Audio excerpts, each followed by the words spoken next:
जय हिंद। आप सभी का स्वागत है आपके अपने YouTube channel belong teaching centre में। तो आज हम लोग उपस्थित हैं जीव विज्ञान के इस सप्ताह के पहले क्लास में। समय और तबीयत दोनों की वजह से आपका 2-3 दिन क्लास नहीं आ पाया, उसके लिए एक्सट्रीमली सॉरी। तो चलिए हम शुरू करेंगे अपने जीव विज्ञान के पहले चैप्टर। हमारा जो पहला चैप्टर था वो जैव प्रक्रम था, दैट मीन्स बायोलॉजिकल प्रोसेस में हम लोग पढ़ रहे थे। आपको याद होगा स्वपोषण और परपोषण। तो जो भी इस चैनल को पहली बार देख रहे हैं, चैनल को सब्सक्राइब करेंगे, और जो देख चुके हैं और जो वीडियो देखते हैं वो अपने दोस्तों के पास शेयर करेंगे ज्यादा से ज्यादा, और उनको बताएंगे कि अभी स्टार्टिंग है, यदि अभी वो ज्वाइन कर लेते हैं तो उनको काफी बहुत कुछ पढ़ने को मिलेगा और उनका जो रिजल्ट आएगा वो देखने लायक होगा। हमने पढ़ा था स्वपोषी, दैट मीन्स ऑटोट्रॉफ, और परपोषण यानी हेट्रोट्रॉफिक। ये दो न्यूट्रिएंट्स हमने पढ़े थे, न्यूट्रिशन, कि ये किस प्रकार के होते हैं। तो अब हम बारी अब करेंगे कि अब चलते हैं कि परपोषण 3 प्रकार के होते हैं। परपोषण कितने प्रकार के होते हैं? 3 प्रकार के होते हैं, जिसमें पहला जो होता है मृतजीवी परपोषण। क्या होता है? मृतजीवी परपोषण। जब इंग्लिश में इसे हम लिखते हैं तो इंग्लिश वाले लिखेंगे स्पैरोफाइटिक न्यूट्रिशन। स्पैरोफाइटिक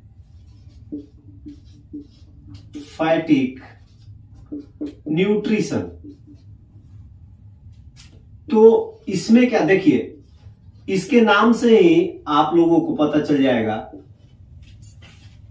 इसके नाम से ही पता चल जाएगा कि मृतजीवी परपोषण क्या है। मृतजीवी परपोषण यानी कि वैसा परपोषण या वैसा पोषण जिसमें जीव और जंतु जो होते हैं वो मृत जंतु या पौधों के शरीर से अपना भोजन या अपने शरीर की सतह से घुलित कार्बनिक पदार्थों के रूप में जब अवशोषित करते हैं, उसी को हम कहते हैं मृतजीवी परपोषण।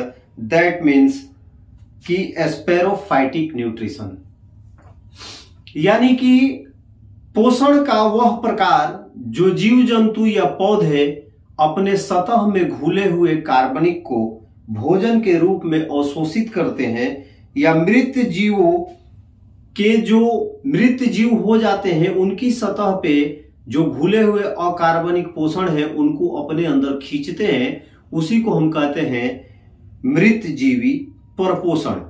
इंग्लिश में जब लिखते हैं तो in saprophytic nutrition the organism secrete the digestive juice on the food. The food is digested while still to the ingest the digested food is the ingest by the organism. Sapro मतलब होता है observe, ठीक है, ये 2 शब्दों से बना है। स्पैरो तो इसका होता है टू ऑब्जर्व, टू ऑब्जर्व यानी अवशोषण करते हैं। तो इसमें आते कौन कौन से हैं? फंगस, छोटे छोटे जीवाणु, बैक्टीरिया, बैक्टीरिया जो होते हैं वो आते हैं इनमें, फंगस आते हैं इनमें। यानी कि वैसे जंतु इसमें आते हैं जो मृत जीवों पर या पौधों पर, पौधों के ऊपर ही जो आप देखे होंगे काला काला जो भाग होता है उस पे ये डिपेंड रहते हैं। इनसे क्या करते हैं, इनके बॉडी से चिपक कर या मृत जीवों के बॉडी से चिपक कर ये क्या करते हैं, अकार्बनिक यानी कि इनऑर्गेनिक जो जूस होते हैं भोजन के रूप में ग्रहण करते हैं और खुद को जिंदा रखते हैं। चलिए ये तो है पहला। दूसरा जब हम बात करेंगे, दूसरे की जब बात करते हैं, ये 3 तरह के होते हैं। पहला होता है पहला मृतजीवी परपोषण, दूसरा होता है परजीवी परपोषण। परजीवी परपोषण, परजीवी परपोषण क्या है? इसको लिखते हैं पैरासिटिक न्यूट्रिशन। पैरासिटिक न्यूट्रिशन यानी देखिए ये ऐसे ही पर प्लस जीव, क्लियर कर देता हूं, मृत प्लस जीव यानी वैसा पोषण जो मृत जीवों पर डिपेंड होता है, और वैसा पोषण यानी पर मतलब होता है दूसरा, और जीव मतलब तो आप जानते हैं जीव मतलब जीव, यानी कि वैसा पोषण जो दूसरे जीव से प्राप्त होता है, यानी इस प्रकार के पोषण में जीव दूसरे प्राणी के संपर्क में अस्थायी या अस्थायी रूप में रहकर उसे अपना भोजन प्राप्त करता है। यानी जब कोई जीव किसी दूसरे जीव पर डिपेंड रहकर या तो वो अस्थायी रहे या अस्थायी रहे, जब अपना भोजन प्राप्त करे तो उसे हम क्या कहते हैं, परजीवी परपोषण। That means the organism which live inside और आउटसाइड, यानी या तो वो अंदर भी रह सकता है और बाहर भी रह सकता है। Another organism host and the delivery nutrients from its known as the parasitic and इस types of mode nutrition is called the parasitic nutrition. ठीक है, अब देखिए पारा मतलब होता है बी साइड, पारा मतलब होता है बी साइड के बगल में, यानी किसी भी जंतु के। उसके बाद होता है दूसरा होता है सीटोस, दूसरा शब्द पैरासिटिक्स इसी से बना है, एक होता है पारा, दूसरा होता है सीटोस। इसका मतलब होता है न्यूट्रिशन। दैट मीन्स जब किसी पर या तो इनसाइड या आउटसाइड दोनों में, या तो किसी के शरीर के अंदर रहकर अपना पोषण करना या शरीर के बाहर रहकर उस जंतु से अपना पोषण करना, यही होता है परजीवी परपोषण। That means parasitic nutrition. ठीक है। उसके बाद जब हम तीसरे की ओर चलते हैं, यह है हमारा तीसरा जो होगा, तीसरा जो भाग है, तीसरा जो प्रकार है परपोषण का, वो होता है प्राणी संपरपोषण। प्राणी संपरपोषण, इसको जो बाबू इंग्लिश में लिखते हैं तो लिखते हैं होलोजिक, होलोजिक न्यूट्रिशन। ये पोषण का ऐसा प्रकार है जिसमें प्राणी अपना भोजन जो होता है ठोस या तरल के रूप में जंतुओं के भोजन करने की विधि द्वारा ग्रहण करते हैं। प्राणी संपोषण कहलाता है।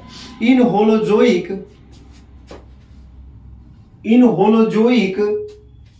Nutrition the digestion happen inside the body of the organism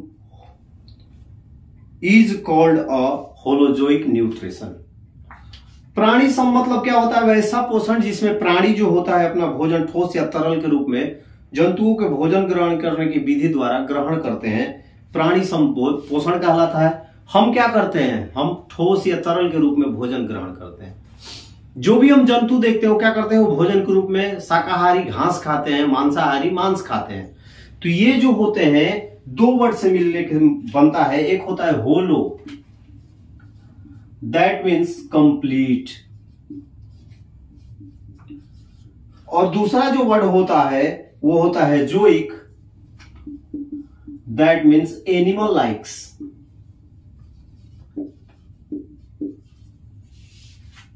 यानी कि जो भोजन के रूप में अपने शरीर में ठोस द्रव के रूप में भोजन को ग्रहण करते हैं और उससे उनका पोषण बनता है, तो उसे हम कहते हैं प्राणी संपरपोषण।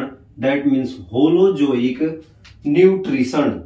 ठीक है, तो ये आपको समझ में आ गया होगा। पोषण लिखिएगा, परपोषण मत लिखिएगा। थ्योरी आपकी आएगी, उसको नोट कर लीजिएगा आप लोग। यानी कहा जाए कि परपोषण जो होता है वो मुख्यतः तीन प्रकार का होता है। आपके सामने मृत जीवी पोषण, परजीवी पोषण और प्राणी संपोषण। That means saprophytic nutrition, parasitic nutrition और होलोजोइक न्यूट्रिशन। इसमें मैंने आपको बता दिया कि मृत जीवी पोषण क्या होता है, परजीवी पोषण क्या होता है और प्राणी संपोषण क्या होता है। उम्मीद है आप लोगों को समझ में आ गया होगा कि ये तीन प्रकार के पोषण कौन कौन से होते हैं। तो अभी इसका थ्योरी आएगा, थ्योरी को आप लोग नोट कर लीजिएगा। कल मिलेंगे मैथ के क्लास में, तब तक के लिए आप सभी को जय हिंद। अपना ख्याल रखिए और इसको